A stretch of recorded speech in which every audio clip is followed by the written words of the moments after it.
Tenemos en vía Skype con nosotros a Rafael Álvarez Locher, asesor económico. Bienvenido. Hola, ¿cómo están? Buen día. Buenos días. Efectivamente, ¿son o no son los grandes perdedores al final de esta cuenta los que pusieron el dinero inicialmente para comprar estos bonos 2020? Bueno, lo primero que tengo que aclararte es que el bono PDVSA 2020 viene de un swap que se realizó en 2016.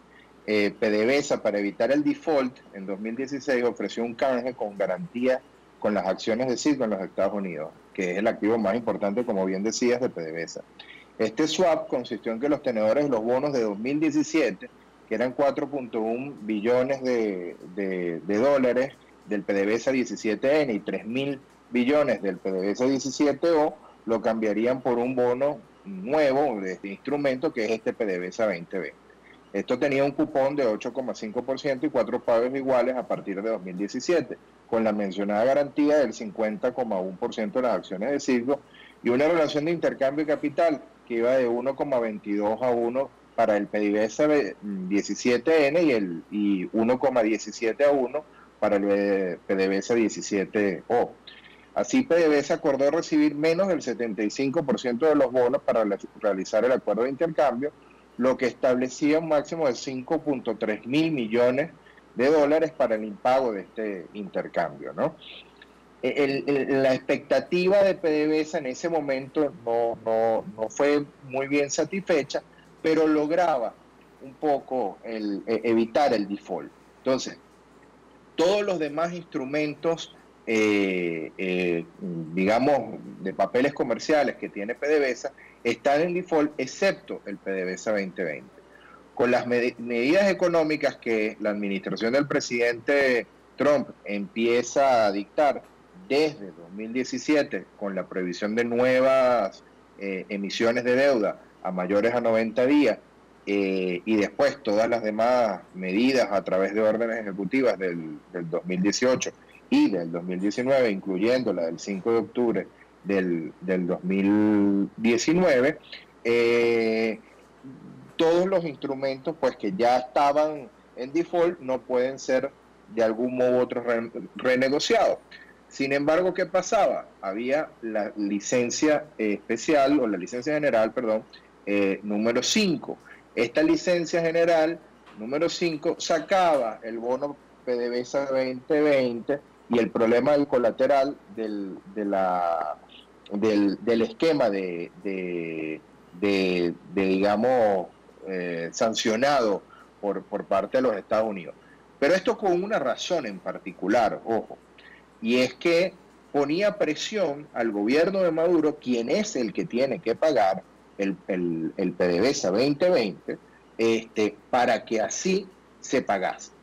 ¿Qué ocurre? El gobierno de Maduro no va a pagar, se sabe que no va a pagar, y para evitar la ejecución del colateral, que son las 50,1% de las acciones de Citgo, lo cual comprometería no solamente la joya de la corona, como efectivamente dices tú, de la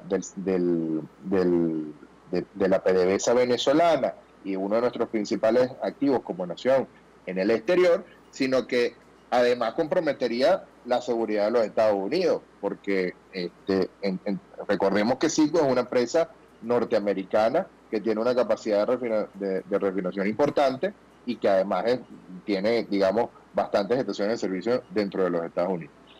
Entonces, ¿qué ocurre? Este bono se pagaron unos intereses, 71 millones de dólares al primer semestre del año, y en este momento, en los próximos días, tenemos que pagar 913 millones de dólares. ¿Qué ocurre? Es muy probable que, o mejor dicho, estamos seguros que la PDVSA el régimen de Maduro no va a pagar, no va a cumplir con su obligación de no mantener el bono en impago.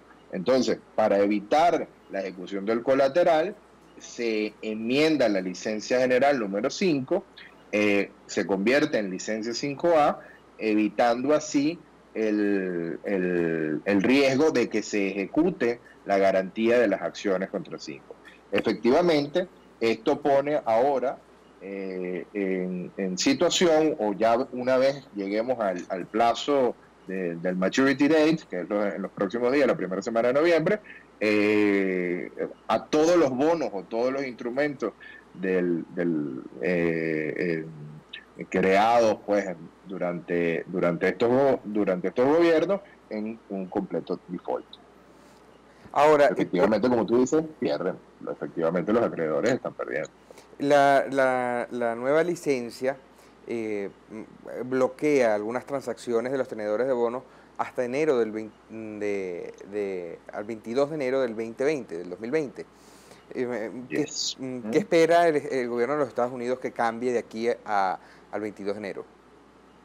Bueno, las licencias siempre son temporales en este sentido, y así lo hemos visto también con el tema de la operatividad, por ejemplo, de Chevron, ¿no?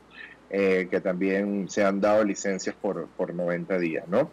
El juego político que está haciendo Estados Unidos para presionar a Venezuela es de una presión constante, con una batería de sanciones, no solamente las sanciones con respecto a PDVSA en cuanto a la compra de petróleo, sino hay una batería de sanciones designando a personas especialmente, sino que bueno, que se produzca un cambio político, ¿no? Esta licencia puede ser renovada también en este periodo, o sea, puede perfectamente, llegado a ese vencimiento, pues prorrogarse, no indefinidamente, pero puede irse prorrogando, ¿no? También en este periodo de tiempo, yo creo que la batería de sanciones, de algún modo u otro, socava mucho la autoridad de Maduro, y cuando uno lee el texto de las medidas, se habla mucho de la legitimidad y se legitima mucho al gobierno de Juan Guaidó y de la Asamblea Nacional como cuerpo colegiado. Entonces, es muy posible, que además ya lo hemos visto con decisiones que han ocurrido en las Cortes de los Estados Unidos, que el gobierno también de Juan Guaidó pueda llegar a un entendimiento con los acreedores de este bono en particular, para intentar mirar una posibilidad de refinanciamiento a posteriori. Ya habían tomado algunas decisiones legales, precisamente estos tenedores de bonos, en contra de Citgo,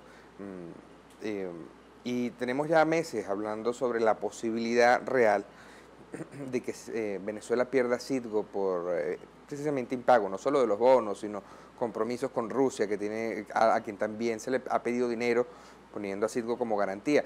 Al día de hoy sigue siendo una amenaza real el hecho de que Venezuela pueda perder Citgo. Sí, sin duda lo es. Tenemos la gracia o la suerte de que todas estas deudas están, digamos, tienen su domicilio jurídico, su domicilio procesal, como decimos los abogados, en Nueva York, con lo cual la jurisdicción competente es en los Estados Unidos de Norteamérica, y precisamente como te decía, la administración Trump ha entendido la necesidad de que es necesario apoyar a Venezuela, al gobierno de Juan Guaidó, e incluso a los venezolanos, porque entienden la dinámica del problema venezolano. Entonces, así las cosas, con este tipo de licencias, pues en este momento estamos meridianamente protegidos. Ahora, no significa que si la licencia no es prorrogada, pues sí pudiéramos tener algún tipo de problema, ¿no? Mientras, digamos, tengamos una política coherente auspiciada por parte de los Estados Unidos en torno a todo este problema, yo veo que no hay ningún problema. El tema será, evidentemente, lo que ocurra si no contamos con un aliado como los Estados Unidos.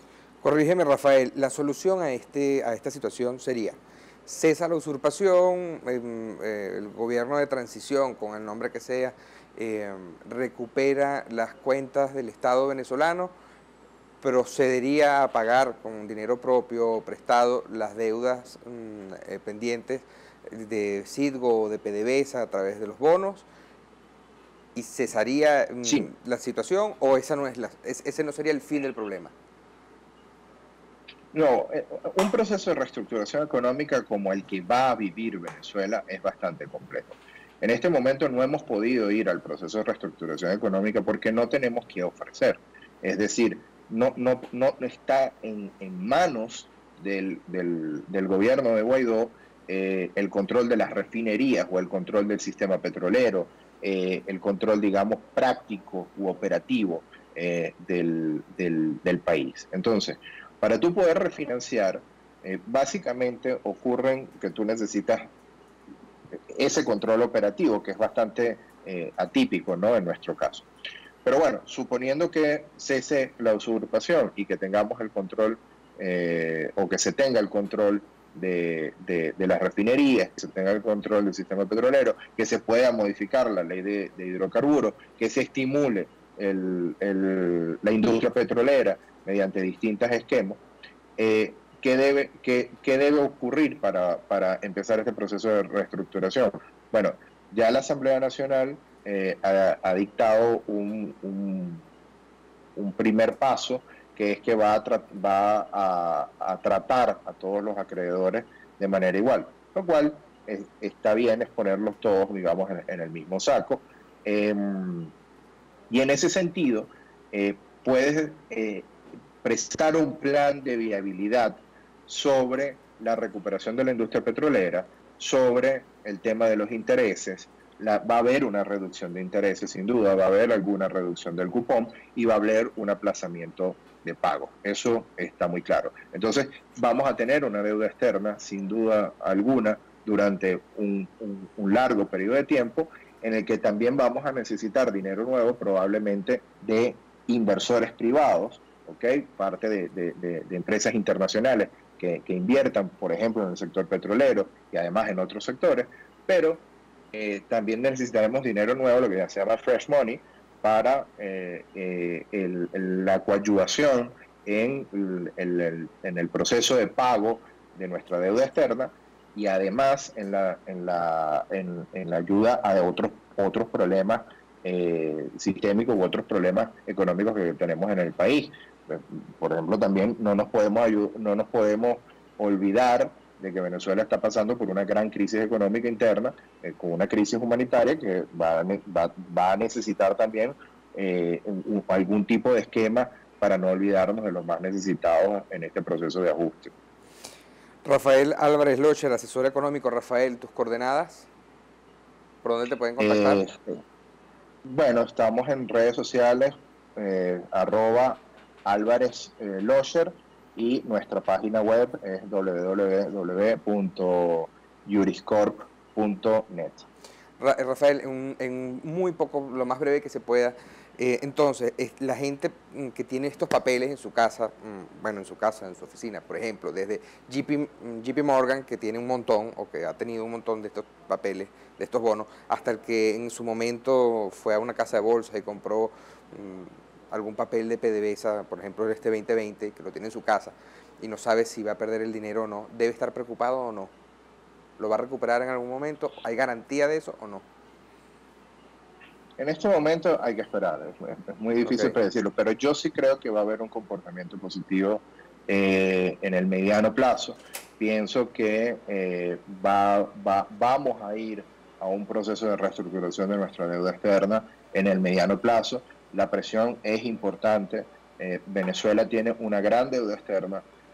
Solamente los instrumentos de PDVSA, es la deuda soberana de la nación, son los arbitrajes internacionales, es Rusia, es China, y son además una cantidad de proveedores, desde tecnológicos hasta empleados. Nuestras estimaciones van cerca de los 210 mil millones de dólares. Estamos hablando de una importante cantidad de dinero, lo cual pone mucha presión al régimen para que cese la usurpación y que haya una definitiva transición a una mejoría. Por ende, obviamente pienso que en el mediano plazo vamos a ver una posibilidad de repago de estos instrumentos. Repetimos, es Rafael Álvarez Locher quien vienen escuchando y viendo a través de Benepress hoy en la mañana. Gracias, Rafael, gracias por atendernos. Gracias, gracias a ti, muchos saludos. Igual, hasta Buen luego. día.